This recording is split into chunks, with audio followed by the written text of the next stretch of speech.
We've got another year wrapped, and more awesome Fightsticks and AllButton controllers than ever before. Each year I think that the Fightsticks community may slow down and be content to rest on their laurels, but each year they surprise me yet again with even more awesome stuff. Now let's take a look back at some of the highlights from 2024.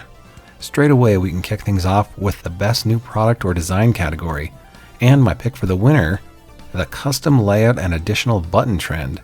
Now this may be a strange selection since button layouts have always existed, but this year the community really leaned in hard to the idea of placing buttons exactly where they wanted, as well as utilizing extra face buttons beyond just the standard 6 or 8. Many custom devices reflected this change, and many product developers also agreed, releasing AllButton controllers with extreme versions of layouts and button counts. Apparently gone are the days of the straight 6 button layout, and it will be interesting to see how far this trend will continue in the future. Now up next we have the Wildest Enclosure category. Our Fightsticks community members are no strangers to repurposing something crazy to turn into a Fightstick or AllButton controller, nor are they scared of the challenge which comes from creating something completely from scratch. This year, the one which stood out most to me was the scratch-built Outrage MK2 Fightstick from user 8 of the 4th. They did a stellar job trying to capture the vibe of Soul Bad Guy's weapon of choice. It turned out amazing, and you know the Guilty Gear fan in your life would absolutely love it. Excellent work. But you can't have a great enclosure without equally great wiring. There are always a handful of expert wiring enthusiasts in the community trying to make sure the internals are as stellar and spectacular as the outside. This year I had to give it to Nelmsey for the sheer amount of solid work he put forth.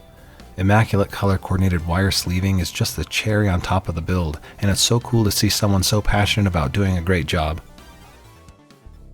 Now, on to our most innovative category, and the theme for innovation this year appeared to be modularity. We saw people like Alpenmeister Customs utilizing an extremely customizable board where a large amount of hot swap sockets allowed a user to tweak their layouts to better accommodate different characters or even different games. Really cool stuff. And then also running with this modularity idea, we have 2 users who get to share top honors for their work. User 10 Zeno came out swinging with their wooden concept of a modular stick, and then user Raknavich Trey 94 answered back with their Mystique modular controller. Both of these examples allow for users to replace left-hand movement functions, jumping from stick to AllButton and back again, and then mixing and matching with the appropriate action button layout. They independently did this, so it didn't feel right to pick one over the other when both were equally great. Then we've got a new category this year, Best Ergonomic Innovation. Giving players a more comfortable way to play based on their own preferences and sensibilities is always welcome.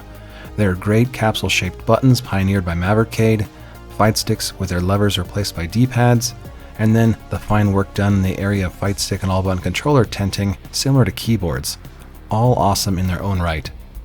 But the one I kept returning to was the split layout product from user Difficult Dust. Now a user can put their hands apart at the optimal distance for their own physique. Really great work. And now we turn to the illustrious Fightstick of the Year award. Some of the many standouts included submissions from Vermont Arcade, Johnny Fraze, as well as AFS and Starry Sky builds, and even a hilarious Wallace and Gromit themed design among countless others. For me, it was this awesome Wu-Tang stick that I had to give it to. It's the whole package.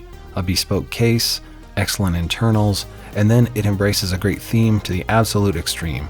It's a one-off complete custom from user Holy Shep, and it rocks.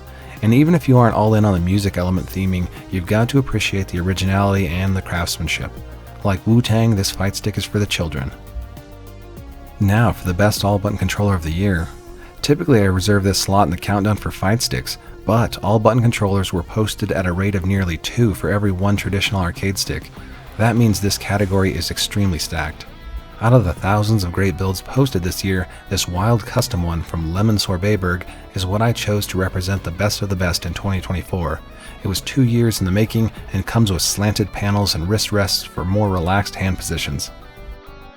Then the right hand has 10 custom shape action buttons, bigger than standard 30mm sizing, but in a more compact layout for less finger stretching. It's clear tons of trial and error and elbow grease went into this thing. Excellent job. And then our final category is the best contributor. After all, the Fightsticks community is only as good as it is because of the members who make it that way. Awesome people like Hawkeye, Relentless Relento, Henry Botha, Lucky Lux, Johnny Fraze, and Lucifer all contribute greatly to the Fightsticks scene in their own awesome ways. But this year, I had to give it to Cigarettes. They have a clear passion for the hobby, love sharing their builds and plans with us, and help out others in positive ways to help this subreddit continue to flourish. I think Cigarettes has made it into more Fightstick of the Month videos than any other user this past year, so felt right to recognize them here. Keep it up. What a great year of Fightsticks and AllButton controllers. I hope you enjoyed the recap, and I hope everyone has a great 2025. I'm definitely looking forward to all the builds yet to come. I'll leave you with some cool builds from every month of the past year.